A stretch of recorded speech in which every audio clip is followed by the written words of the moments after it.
ಮೋದಿಯವರಾದರೆ ಉತ್ತಮ ಅಂತ ನಮಗೆ ಅನಿಸ್ತಾ ಇದೆ. ದೇಶ ಮುಂದುವರಿಯೋದಕ್ಕೆ ಏನೇನು ಬೇಕು ಅದನ್ನು ಮಾಡಿದ್ದಾರೆ. ಅದಕ್ಕಾಗಿ ನಮ್ಮ ಮೋದಿಯವರೇ ಆಗಬೇಕು. ಮೋದಿಯವರು ಬಂದ ಮೇಲೆ ಟೋಟಲ್ ಜಗತ್ತಿಗೆ ಗೊತ್ತು ಇಂಡಿಯಾ ಏನು ಅನ್ನೋದು. ಖರ್ಗೆ ಅವರು ಫಸ್ಟ್ ಕರ್ನಾಟಕದಲ್ಲಿ ಫಸ್ಟ್ CM ಆಗ, ಆಮೇಲೆ ಅವ್ರು ಪ್ರಧಾನಮಂತ್ರಿ ಯೋಚನೆ ಮಾಡೋಣ.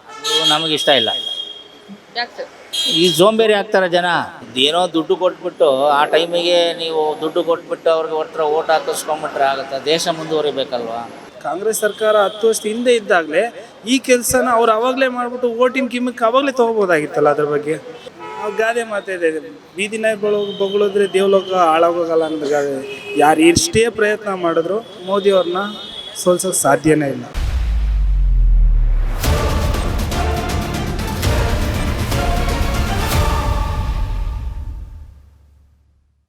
ನಮಸ್ತೆ ಸರ್. ನಮಸ್ತೆ. ಈಗ ಲೋಕಸಭಾ ಎಲೆಕ್ಷನ್ ಬರ್ತಾ ಇದೆ. ಈಗ ಪ್ರಧಾನ ಮಂತ್ರಿ ಯಾರಾದ್ರೆ ಉತ್ತಮ ಅಂತ ಅನ್ಸುತ್ತೆ? ಮೋದಿಯವರಾದರೆ ಉತ್ತಮ ಅಂತ ನಮಗೆ ಅನಿಸ್ತಾ ಇದೆ. ಯಾಕೆ ಸರ್, ಯಾಕೆ ಮೋದಿ ಅವರು ಆಗ್ಬೇಕು ಅಂತ ಅನಿಸ್ತಾ ಇದೆ? ಅವರು ದೇಶದಲ್ಲಿ ಒಳ್ಳೆ ಕಾರ್ಯಕ್ರಮಗಳನ್ನು ಮಾಡಿದ್ದಾರೆ. ದೇಶ ಮುಂದುವರಿಯೋದಕ್ಕೆ ಏನೇನು ಬೇಕು ಅದನ್ನು ಮಾಡಿದ್ದಾರೆ. ಅದಕ್ಕಾಗಿ ರಾಹುಲ್ ಗಾಂಧಿ ಆಗಿರ್ಬೋದು ಅಥವಾ ಮಲ್ಲಿಕಾರ್ಜುನ್ ಖರ್ಗೆ ಅವರಾಗಿರ್ಬೋದು, ಯಾಕೆ ಆಗಬಾರ್ದು? ಅವ್ರು ದೇಶವನ್ನು ಮುಂದುವರಿಸಲಿಲ್ವಲ್ಲ. 70 ವರ್ಷ ರಾಜ್ಯಭಾರ ಮಾಡಿ ದೇಶವನ್ನು ಮುಂದುವರಿಸಲಿಲ್ಲ, ಅನುಕೂಲ ಮಾಡಲಿಲ್ಲ. ಇದೇನೋ ದುಡ್ಡು ಕೊಟ್ಬಿಟ್ಟು ಆ ಟೈಮಿಗೆ ನೀವು ದುಡ್ಡು ಕೊಟ್ಬಿಟ್ಟು ಅವ್ರಿಗೆ ಹತ್ರ ಓಟ್ ಹಾಕಿಸ್ಕೊಂಡ್ಬಿಟ್ರೆ ಆಗುತ್ತೆ. ದೇಶ ಮುಂದುವರಿಬೇಕಲ್ವ. ದೇಶ ಪ್ರಪಂಚದಲ್ಲೆಲ್ಲ ಹೊಗಳ್ತಾ ಇದ್ದಾರೆ ತಾನೇ ಈಗ ನಮ್ಮ ದೇಶ ಹೇಗಿದೆ ಏನು ಅಂತೇಳಿ. ಅದಕ್ಕಾಗಿ ಅವರೇ ಬರಬೇಕು ಮೋದಿ ಅಂತ ನಮ್ಮ ಅಭಿಪ್ರಾಯ. ಈಗ ಮೋದಿ ಅವರು ಜನವರಿ 22ನೇ ತಾರೀಕು ರಾಮ ಮಂದಿರ ಉದ್ಘಾಟನೆ ಮಾಡ್ತಾ ಇದ್ದಾರೆ. ಅದಕ್ಕೆ ವಿರೋಧ ಪಕ್ಷದವರು ಹೇಳ್ತಾ ಇದ್ದಾರೆ ಇದು ಚುನಾವಣೆ ಗಿಮಿಕ್ಕು, ಲೋಕಸಭಾ ಎಲೆಕ್ಷನ್ ಬರಬೇಕಾದ್ರೆ ರಾಮ ಮಂದಿರವನ್ನು ಉದ್ಘಾಟನೆ ಮಾಡುವಂಥ ಅವಶ್ಯಕತೆ ಇತ್ತ ಅಂತ ಕೇಳ್ತಿದ್ದಾರೆ. ಇದ್ರ ಬಗ್ಗೆ? ರಾಮ ಮಂದಿರ ಉದ್ಘಾಟನೆ ಯಾರಿದ್ರೂ ಮಾಡಲೇಬೇಕಾಗತ್ತೆ. ಈಗ ಕಾಂಗ್ರೆಸ್ ಪಕ್ಷದವರು ಇದ್ದರೂ ಅಕಸ್ಮಾತ್ ಅದು ರೆಡಿಯಾಗಿದ್ದರೆ ಅವಾಗ ಅವರೇ ಮಾಡ್ತಾಯಿದ್ರು. ಇವರೇ ಮಾಡಬೇಕು ಅಂತ ಅವರೇ ಮಾಡಬೇಕಂತ ಯಾರು ಅಧಿಕಾರದಲ್ಲಿದ್ದಾರೆ ಅವ್ರು ಮಾಡ್ಬೋದು. ಅದಕ್ಕೇನು ಅದು ಚುನಾವಣೆಗೂ ಅದಕ್ಕೂ ಸಂಬಂಧ ಇಲ್ಲ. ಒಂದು ಹಿಂದೂ ಧರ್ಮದಲ್ಲಿ ರಾಮ ಅನ್ನೋದು ಒಂದು ದೇವ್ರಿಗೆ ಏನು ಮಾಡಬೇಕು ಅದನ್ನು ಮಾಡ್ತಾಯಿದ್ದಾರೆ ಅಷ್ಟೇ. ಇವರು ಅದಕ್ಕೆ ಬಣ್ಣ ಕಟ್ತಾರೆ ಕೆಲವರು. ಚುನಾವಣೆಗೋಸ್ಕರ ಇದು ಮಾಡ್ತಾ ಇದ್ದಾರೆ ಅಂತೇಳಿ. ಈಗ ಯಾವುದೇ ಒಂದು ದೇವಸ್ಥಾನ ಇವ್ರ ಕಾಲದಲ್ಲಿ ಆದರೆ ಇವ್ರು ಮಾಡೋದಿಲ್ವಾ? ಹಾಗೆ ಅವ್ರು ಮಾಡೋದ್ರಿಂದ ತಪ್ಪೇನಿಲ್ಲ. ಈಗ ಬೆಲೆ ಏರಿಕೆ ಬಗ್ಗೆ ಮೋದಿ ಅವರು ಬೆಲೆ ಏರಿಕೆ ಮಾಡಿದ್ದಾರೆ ಅನ್ನುವಂತಹ ಗುಮಾನಿ ಹಬ್ಬಿದೆ, ಅದ್ರ ಬಗ್ಗೆ? ಗುಮಾನಿ ಒಳಗೆ ಇರುತ್ತೆ ಅದು ಅಷ್ಟೇ. ಜನಗಳಿಗೆ ಗುಮಾನಿನಲ್ಲೇ ಕುಂಡ್ರಿಸಿರ್ತಾರೆ ಬೆಲೆ ಏರಿಕೆ ಮಾಡಿ. ಯಾರು ಮಾಡಿದ್ದಾರೆ ಬೆಲೆ ಏರಿಕೆ? ಇವರೇ ಮಾಡಿರೋದು. ಈಗ ರೇಷನ್ ಬೆಲೆಗಳು ಜಾಸ್ತಿ ಆಗಿದೆ, ಸಿಲಿಂಡ್ರ್ ಜಾಸ್ತಿ ಆಗಿದೆ ಅಂದರೆ ಅದು ಆವಾಗಲಿಂದ ಜಾಸ್ತಿ ಇದ್ದೇ ಇದೆ. ಅದೆಲ್ಲ ಏನು ತೊಂದರೆ ಇಲ್ಲ. ಈಗ ರೇಷನ್ ಜಾಸ್ತಿ ಆಗಿದೆ, ದುಡ್ಡು ಎಲ್ಲಿಂದ ತೊಗೊಂಬರ್ತಾರೆ? ಈಗ ನೀವೇ ನೋಡ್ತಾ ಇದ್ದೀರ ಬಸ್ಸು ಫ್ರೀ ಅಂತೇಳಿ. ಅದರಿಂದ ಈ ಆಟೋದವ್ರಿಗೆ ತೊಂದರೆ ಆಗಿದೆ. ಅವ್ರು ನಮಗೆ ವ್ಯಾಪಾರ ಆಗ್ತಾಯಿಲ್ಲ ಅಂತಾರೆ. ಅದಕ್ಕೆ ಯಾರು ಹೊಣೆ? ಇವ್ರು ಯಾಕೆ ಮಾಡಬೇಕಾಗಿತ್ತು? ಅದು ಸ್ಕೂಲ್ ಮಕ್ಕಳಿಗೆ ತೊಂದರೆ ಆಗಿದೆ, ಕಾಲೇಜ್ ಮಕ್ಕಳಿಗೆ ತೊಂದರೆ ಆಗಿದೆ. ಅವ್ರ ಸಮಯಕ್ಕೆ ಅವರು ಕಾಲೇಜ್ಗೆ ತಲುಪೋಕ್ಕಾಗ್ತಾಯಿಲ್ಲ. ಇದೆಲ್ಲ ಆಗಿದೆಯಲ್ಲ. ಅವ್ರು ಫ್ರೀ ಕೊಟ್ಬಿಟ್ರು ಸರಿ, ಅದು ವಯಸ್ಸು ನೋಡಿ ಕೊಟ್ಟಿದ್ರೆ ಪರವಾಗಿರಲಿಲ್ಲ. ವಯಸ್ಸಾದವರಿಗೆ ಫ್ರೀ ಆಗಿ ಹೋಗಲಿ ಅಂತ. ಇವರು ಇದು ಮಾಡೋಕ್ಕಿಂತ ಹೆಲ್ತ್ಗೆ ಎಜುಕೇಷನ್ಗೆ ಫ್ರೀ ಮಾಡಿದರೆ ಎಷ್ಟೋ ಜನಕ್ಕೆ ಒಳ್ಳೇದಾಗ್ತದೆ.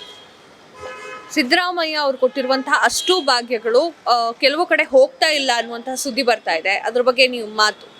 ಇರ್ಬೋದು, ಕೆಲವು ಕಡೆ ಹೋಗ್ತಾ ಇಲ್ಲ ಅನ್ನೋ ಎಲ್ಲ ಹೇಳ್ತಾರಲ್ಲ, TV ಮಾಧ್ಯಮದಲ್ಲೇ ಹೇಳ್ತಾರೆ ಹೋಗ್ತಾ ಇಲ್ಲ ಅಂತೇಳಿ. ಕೆಲವರು ಜನ ಬಂದಿದೆ ಅಂತಾರೆ, ಬಂದಿರೋರಿಗೆ ಸಂತೋಷ ಆಗಿದೆ. ಬಂದಿರೋರು ಬರ್ದೇ ಇರೋರು ಬೈಕೊಳ್ತಾ ಇದ್ದಾರೆ ನಮಗೆ ಬಂದಿಲ್ಲ ಅಂಥೇಳಿ. ಈಗ ಸಿದ್ದರಾಮಯ್ಯ ಅವ್ರು ಕೊಟ್ಟಿರುವಂತಹ ಅಷ್ಟು ಭಾಗ್ಯಗಳಲ್ಲಿ ನಿಮಗೆ ಒಪ್ಪಿಗೆ ಇದೆಯಾ? ಅದಿಷ್ಟ ಆಗಿದೆಯಾ? ಯಾವ ಥರ? ಅದು ನಮಗಿಷ್ಟ ಇಲ್ಲ. ಯಾಕೆ ಸರ್? ಈಗ ಸೋಂಬೇರಿ ಆಗ್ತಾರೆ ಜನ. ಈಗ ಬೇಕಂತ ಸುತ್ತಕ್ಕೆ ಹೋಗ್ತಾರೆ ಮನೇಲಿರೋರು. ಒಂದು ತರಕಾರಿ ತೊಗೊಂಬರ್ಬೇಕಾದ್ರೂ ಬಸ್ಸಲ್ಲಿ ಹೋಗ್ಬಿಟ್ಟು ಬರ್ತೀನಿ, ಫ್ರೀ ಇದೆಯಲ್ಲ ಅಲ್ಲಿ ಹೋಗ್ಬಿಟ್ಟು ಬರ್ತೀನಿ ಅಂತಾರೆ. ಈಗ ಎಷ್ಟೋ ಜನ ಹಾಗೆ ಸುತ್ತಾ ಇದ್ದಾರೆ, ಫ್ರೀ ಅಲ್ವಾ. ಅದಕ್ಕಾಗಿ ಅದೇ ನಾನೇನು ಹೇಳಿದೆ, ವಯಸ್ಸಾದವ್ರಿಗೆ ಕೊಟ್ಟಿದ್ರೆ ಪಾಪ ಅವ್ರಿಗೂ ದುಡ್ಡಿರಲ್ಲ ಓಡಾಡಲಿಕ್ಕೆ, ಅವರು ಫ್ರೀ ಅಂತ ಮಾಡಿಬಿಟ್ಟಿದ್ರೆ ಚೆನ್ನಾಗಿರೋದು. ವಯಸ್ಸಿರೋರು ಹೆಂಗನೋ ಹೋಗ್ತಾರೆ. ಅದು ನನ್ನ ಅಭಿಪ್ರಾಯ. ಈಗ ಪ್ರಧಾನ ಮಂತ್ರಿ ಯಾರಾಗ್ತಾರಲ್ವ, ರಾಹುಲ್ ಗಾಂಧಿ ಆಗಿರ್ಲಿ ಅಥವಾ ಮೋದಿ ಅವರಾಗಿರ್ಲಿ, ಅವರಿಂದ ಏನು ಎಕ್ಸ್ಪೆಕ್ಟೇಷನ್ ಇದೆ? ದೇಶಕ್ಕೋಸ್ಕರ ಪ್ರಧಾನ ಮಂತ್ರಿಗಳು ಈ ಕೆಲಸವನ್ನ ಮಾಡಬೇಕು ಅಂತ. ಎಜುಕೇಷನ್ ಒಂದು, ಹೆಲ್ತ್ ಒಂದು ಫ್ರೀ ಮಾಡಿದ್ರೆ ಒಳ್ಳೆಯದು. ಯಾರಾದರೂ ಆಗಿರಲಿ, ಅವ್ರು ರಾಹುಲ್ ಗಾಂಧಿನೇ ಆಗಿರಲಿ ಅಥವಾ ಮೋದಿಜಿಯವರೇ ಆಗಿರಲಿ, ಎಜುಕೇಷನ್ನು ಮತ್ತು ಹೆಲ್ತನ್ನ ಫ್ರೀ ಮಾಡಿಕೊಟ್ರೆ ಒಳ್ಳೆಯದು. ಈಗ ಯುವಜನರು ವೋಟ್ ಹಾಕ್ಲಿಕ್ಕೆ ತಯಾರಾಗಿ ನಿಂತ್ಕೊಂಡಿದ್ದಾರೆ. ಅಂದ್ರೆ ಈಗ ಜಸ್ಟ್ ವೋಟಿಂಗ್ ಕಾರ್ಡ್ ಬಂದಿರುತ್ತೆ, ಲೋಕಸಭಾ ಎಲೆಕ್ಷನ್ ಅಲ್ಲಿ ನಾವು ವೋಟ್ ಹಾಕೋಣ ಅಂತ ಅನ್ಕೊಂಡಿರ್ತಾರೆ. ಅವ್ರಿಗೆ ಏನ್ ಹೇಳೋಕೆ ಇಷ್ಟಪಡ್ತಾರೆ? ಓದಿರೋ ಮಕ್ಕಳು ಚೆನ್ನಾಗಿ ಯೋಚನೆ ಮಾಡಿ ದೇಶದ ಅಭಿವೃದ್ಧಿ ಬಗ್ಗೆ ಗಮನ ಕೊಟ್ಟು ವೋಟ್ ಹಾಕಲಿ ಅಂತ ಹೇಳಿ. Thank you sir. ಥ್ಯಾಂಕ್ಸ್. ನಮಸ್ತೆ ಸರ್. ನಮಸ್ತೆ. ಲೋಕಸಭಾ ಚುನಾವಣೆ ಬರ್ತಾ ಇದೆ. ಆ ಚುನಾವಣೆಯಲ್ಲಿ ಯಾರು ಪ್ರಧಾನಿ ಆದ್ರೆ ನಿಮ್ಗೆ ಉತ್ತಮ ಅಂತ ಅನ್ಸುತ್ತೆ? ಪ್ರಧಾನಮಂತ್ರಿ ಇನ್ಯಾರು ಆಗಬೇಕು? ನಮ್ಮ ಮೋದಿ ಅವರೇ ಆಗಬೇಕು. ಯಾಕೆ ಸರ್ ಮೋದಿ ಅವರೇ ಆಗ್ಬೇಕು?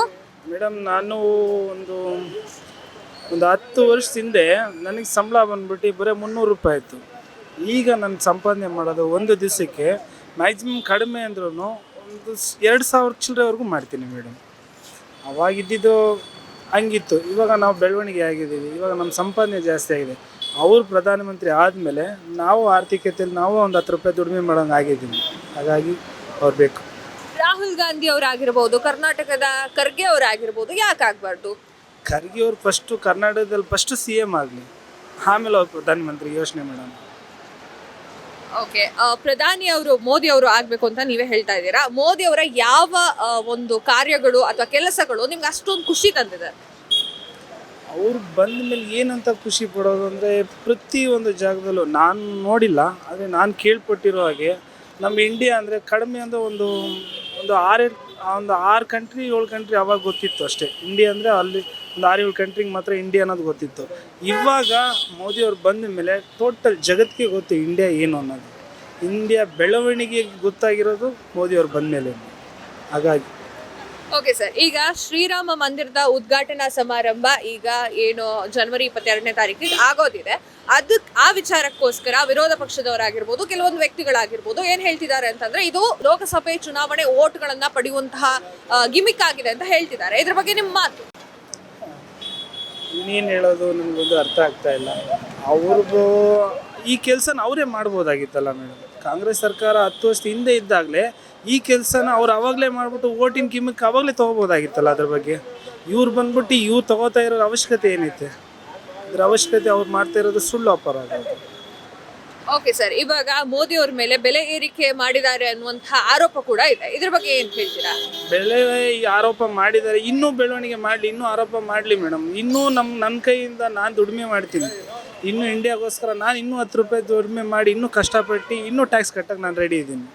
ಯಾಕಂದರೆ ನಮ್ಮ ಇಂಡಿಯಾ ಬೆಳವಣಿಗೆ ಆಗ್ತಿದೆ, ನಮ್ಮ ಯೋಗ್ಯತೆ ನಮಗೆ ಹೆಚ್ಚಳಿಕೆ ಮಾಡ್ತಿದ್ದಾರೆ. ಹಾಗಾಗಿ ನಾವು ಮೋದಿ ಅವರಿಗೆ ಓಟ್ ಹಾಕ್ತೀವಿ. ಸರ್, ಇನ್ನೊಂದು ಮಾತು ಅನ್ನೋದಾದ್ರೆ, ಮೋದಿ ಅವ್ರನ್ನ ಸೋಲ್ಸೋಕೆ ವಿಪಕ್ಷ ನಾಯಕರುಗಳಾಗಿರ್ಬೋದು ಅಥವಾ ರಾಜಕಾರಣದವರಾಗಿರ್ಬೋದು ತುದಿಗಾಲಲ್ಲಿ ನಿಂತಿದ್ದಾರೆ. ಇದ್ರ ಬಗ್ಗೆ ನೀವೇನ್ ಮಾತಾಡೋಕೆ ಇಷ್ಟಪಡ್ತೀರಾ? ಅವ್ರನ್ನ ಸೋಲ್ಸಕ್ ಆಗುತ್ತೆ ಅನ್ಸುತ್ತಾ ಅಥವಾ ಇಲ್ಲ ಅನ್ಸುತ್ತಾ? ಯಾವ ತರ? ಯಾವುದೇ ಕಾರಣಕ್ಕೂ ಅವ್ರನ್ನ ಮೀರ್ಸೋಕ್ಕೆ ಅವ್ರಿರೋವರೆಗೂ ಅವ್ರನ್ನ ಸೋಲ್ಸೋಕ್ಕೆ ಚಾನ್ಸೇ ಇಲ್ಲ, ಚಾನ್ಸ್ ಆಗೋದು ಇಲ್ಲ. ಗಾದೆ ಮಾತಿದೆ, ಬೀದಿ ನಾಯಿ ಬೊಗಳೋದ್ರೆ ದೇವಲೋಕ ಹಾಳಾಗೋಗಲ್ಲ ಅನ್ನೋದು ಗಾದೆ. ಯಾರು ಎಷ್ಟೇ ಪ್ರಯತ್ನ ಮಾಡಿದ್ರು ಮೋದಿ ಅವ್ರನ್ನ ಸೋಲ್ಸೋಕೆ ಸಾಧ್ಯನೇ ಇಲ್ಲ. ಈಗ ಸ್ಟೇಟ್ ಗೌರ್ಮೆಂಟಿಗೆ ಬರೋದಾದ್ರೆ, ಸಿದ್ದರಾಮಯ್ಯ ಅವರು ಕೊಟ್ಟಿರುವಂತಹ ಅಷ್ಟು ಭಾಗ್ಯಗಳು ನಿಮಗೆ ಓಕೆ ಅಂತ ಅನ್ಸಿದ್ಯಾ? ಅದು ಓಕೆ ಮಾಡಿದಾಗಿಂದ ನಮ್ಮ ದುಡಿಮೆನೇ ಇಲ್ದಂಗೆ ಆಗ್ಬಿಟ್ಟಿದೆ ಮೇಡಮ್. ಇದು ಓಕೆ, BJP ಸರ್ಕಾರ ಇದ್ದಾಗ ನಾವು ಆರಾಮಾಗಿ ದುಡಿಮೆ ಮಾಡ್ತೀವಿ. ಲಾಕ್ಡೌನ್ ಟೈಮಲ್ಲೂ ನಮಗೆ ಅಷ್ಟೊಂದು ಕಷ್ಟ ಅನ್ನಿಸ್ಲಿಲ್ಲ ದುಡಿಮೆ ಬಗ್ಗೆ. ಈಗ ಬಸ್ಸು ಮತ್ತು ಅದು ಇದೆಲ್ಲ ಫ್ರೀ ಬಿಟ್ಟಿದ ಮೇಲೆ ನಮಗೆ ಕಡಿಮೆಯಿಂದ ದಿವಸಕ್ಕೆ 1000 ರೂಪಾಯಿ ದುಡಿಮೆ ಮಾಡೋದು ತುಂಬ ಕಷ್ಟ ಆಗೋಗ್ಬಿಟ್ಟಿದೆ. 800 ರೂಪಾಯಿ ದುಡಿಮೆ ಮಾಡಿದ್ರೆ 400 ರೂಪಾಯಿ ನಾವು ಗ್ಯಾಸ್ಗೆ ಹಾಕಬೇಕಾಗುತ್ತೆ. ಊಟ ತಿಂಡಿ ಎಲ್ಲ ಹೋಗ್ಬಿಟ್ಟು ಮನೆಗೆ 300 ಇಲ್ಲ 350 ಅಷ್ಟೇ ತೊಗೊಂಡೋಗೋಕ್ಕಾಗ್ತಾಯಿದೆ ಇದು ಸದ್ಯಕ್ಕೆ. ಇವಾಗ ಕೊಟ್ಟಿರುವಂತ ಅಷ್ಟು ಭಾಗ್ಯಗಳು, ಸಿದ್ದರಾಮಯ್ಯ ಅವರು ಕೊಟ್ಟಿರುವಂತ ಅಷ್ಟು ಭಾಗ್ಯಗಳು ಎಲ್ಲರಿಗೂ ಸಮಾನವಾಗಿ ಬರ್ತಾ ಇಲ್ಲ ಅನ್ನುವಂತಹ ಆರೋಪ ಕೂಡ ಇದೆ. ಇದ್ರ ಬಗ್ಗೆ ನಿಮ್ಮ ಮಾಹಿತಿ? ಹೌದು ಮೇಡಮ್, ನಮ್ಮ ಹೆಂಡತಿಗೆ 2 ತಿಂಗಳೇನೋ ಬಂದಿದೆ ಅಷ್ಟೇ 2000 ರೂಪಾಯಿ ಅಕ್ಕಿ ದುಡ್ಡು ಅಷ್ಟೇ. ಮತ್ತು ಇದು 2000 ರೂಪಾಯಿ ಬರೀ 2 ತಿಂಗಳಾಗಿದೆ. ಅವ್ರು ಸರ್ಕಾರಕ್ಕೆ ಕೂತ್ಕೊಂಡೆ ಆಗಲೇ 8-9 ತಿಂಗಳಾಗ್ತಾಯಿದೆ. ನಮ್ಮ ಮನೆಗೆ ಬಂದಿರೋದು ಬರೀ 2 ತಿಂಗಳು ಬಂದಿದೆ. ನಮ್ಗೆ ಬಂದಿಲ್ಲ ಅಂತ ಹೇಳಲಿಲ್ಲ, ನಮಗೂ 2,000 ರೂಪಾಯಿ 2 ತಿಂಗಳದ್ದು ಬಂದಿದೆ, 2 ತಿಂಗಳು ಅಕ್ಕಿ ದುಡ್ಡು ಬಂದಿದೆ. ಈಗ ಪ್ರಧಾನಮಂತ್ರಿ ಆದ್ರೆ ಯಾರಾದ್ರೂ ಆಗಿರ್ಬೋದು, ಬಿಜೆಪಿಯಿಂದ ಆಗಿರ್ಬೋದು, ಕಾಂಗ್ರೆಸ್ ಇಂದ ಆಗಿರ್ಬೋದು, ಯಾರೇ ಪ್ರಧಾನಮಂತ್ರಿ ಆದ್ರೂ ಕೂಡ ನಿಮ್ಮ ಎಕ್ಸ್ಪೆಕ್ಟೇಷನ್ ಏನಿದೆ ಪ್ರಧಾನಿ ಅವರಿಂದ? ಅಂದ್ರೆ ಯಾವ ತರ ಕೆಲಸಗಳನ್ನ ಮಾಡಬೇಕು ಅನ್ನುವಂಥದ್ದಿದೆ. ಏಕೆಂದರೆ ಇವಾಗ ಸಿದ್ದರಾಮಯ್ಯ ಅವರು ಫ್ರೀ ಬಿಟ್ಟಿದ್ದಾರೆ ಗೊತ್ತಾ. ಆ ಥರದ್ದೇ ಸ್ಕೂಲ್ ಅಡ್ಮಿಷನ್ದೆಲ್ಲ ಇವಾಗ ಪ್ರೈವೇಟಲ್ಲಿ ತುಂಬ ಡೊನೇಷನ್ ತೊಗೋತಿದ್ದಾರೆ. ಅದರಲ್ಲಿ ಮ್ಯಾಕ್ಸಿಮಮ್ ಒಂದು 50% ಆದರೂ ಕಡಿಮೆ ಮಾಡಿದ್ರೆ ಪರವಾಗಿಲ್ಲ ಅನಿಸುತ್ತೆ. ಅದು ಮತ್ತು ಮೆಡಿಷನ್ದು ಸ್ವಲ್ಪ ಕಡಿಮೆ ಮಾಡಿದ್ರೆ ನಮ್ಗೆ ಓಕೆ ಆಗುತ್ತೆ.